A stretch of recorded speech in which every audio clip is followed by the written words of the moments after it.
Sometimes you might get what is called erratic behavior on your iPhone. So that when you touch your iPhone and you try to open the screen or do something, it either doesn't respond or just things that you didn't ask to happen starts to happen. Sometimes I hold my phone for a while and it'll just fire up an app, or I'll be on TikTok or Amazon and it'll try to tip somebody, and it just things start happening without me asking it to happen. If I started clicking around on my app, for instance, see, I didn't ask it to do that. All of a sudden now it's trying to buy something. So this phenomenon is called ghost touching. And the reason why this is probably happening on your phone is because you have maybe a hairline crack or a microscopic crack towards the bottom of your phone. I don't know if you can see that. Let me try and see if I can reflect that so you can see. Can you see that? I have it's a very thin hairline crack, and it's such a place that it's not very noticeable.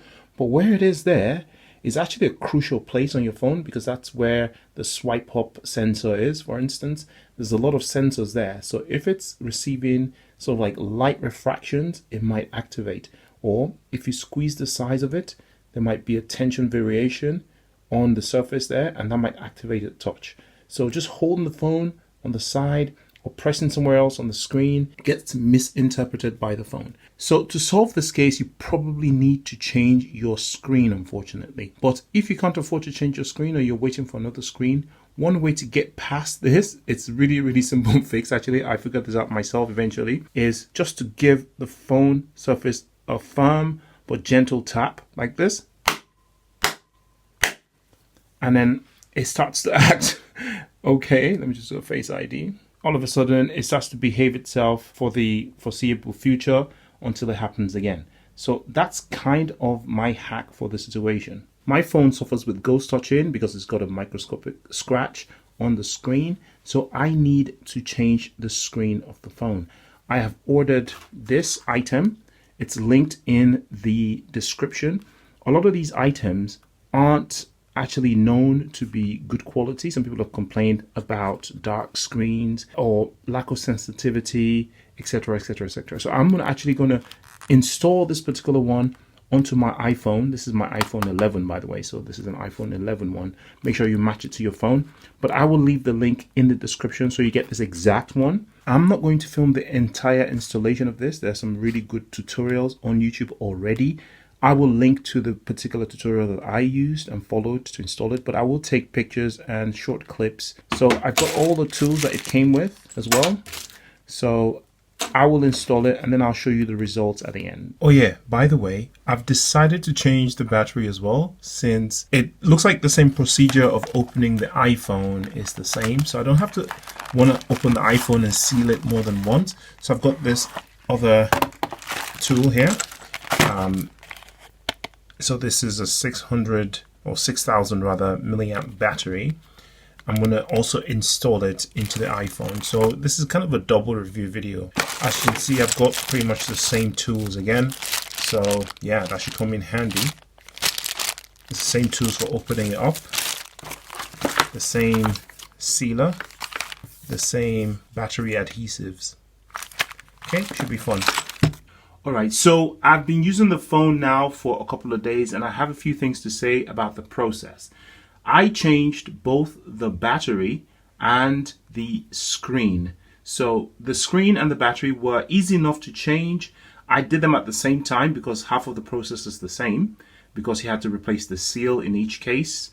So I was able to use just one seal for two purposes. So killing two birds with one stone effectively. So having used this phone for 2 days or so after changing the battery, I find that the first few charges of the battery might not have performed as well as I thought, but after charging the battery twice or 3 times in terms of going through the charging cycle, the battery has now improved in efficiency and it's given me a proper full day's use. So it's basically refreshed the iPhone to pretty much the same battery power as when I first bought it. So I'm very happy with the battery.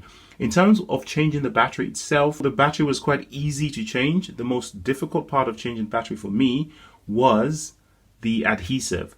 In the tutorial that I followed, they actually used some kind of alcohol to loosen the adhesive. Prior to that, I didn't have that, so I had to do a little bit of prying. Just make sure that you don't puncture the battery or any of that.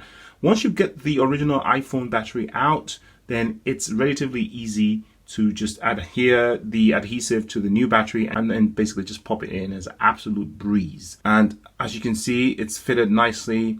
No problems with that. So for the battery, I'm extremely happy with the battery. It works perfectly fine. In some of the tutorials, they tell you that the iPhone might complain about an unknown part. It doesn't. It recognizes the battery, no problem. It charges, no problem. 100% happy. The screen was also relatively easy. In fact, the screen for me personally was easier to fit than the battery. There are some intricate bits with the when you're transferring the some of the sensors across from the old screen to the new screen. But as long as you're very careful, the advice I'd have for you is to have a little piece of paper where you segment all of the screws to make sure that you don't lose them, and then just keep them away from where you're doing your work surface so you don't accidentally bump to paper and lose some of the screws, because the screws are much tinier than they look on the tutorials. And if you have some if your eyesight isn't that great, maybe you're elderly or you wear glasses or whatever, then I advise that you might want to use maybe some sort of magnifying lens to make sure that you can see the screws, because they're very small. But the tools that you're provided with actually are perfect for getting the screws in and out. The tips are magnetic, so that goes a long way to help to make sure that the screws are easy to work with. There's some tiny pieces that you really need a tweezer to operate, so you make sure you have a tweezer as well, which is not necessarily included in the package. Yeah, but again, fitting the screen was relatively easy. I think you might need a little bit of patience for that though. In terms of the quality of the screen, responsiveness is 99.999%, is indistinguishable. As you can see, it's very responsive. I don't have any problems with that. The difference though is a slight drop in quality in terms of, most people won't even notice this though, but if you've got an eye for quality, if you're a photographer or graphics designer, people who can really perceive color and stuff. I am one of such people, and I can see it's kind of a bit more sort of faded color. It's not as rich as the original iPhone screen, but it's 90% there. Most people won't even notice, but it's much better than having ghost touching and ghosting and a cracked screen and it doing things that you don't ask it to do, which was a problem I was having with this phone. But the experience was absolutely okay. It took me about an hour and a half to do. It'll probably take me a lot less time now to do it again, but because it was the first time I was opening an iPhone 11, I was extremely super careful, and also because I was doing 2 changes at the same time. I could probably get this done now in about 15 to 20 minutes, because now I know where everything is and what to do.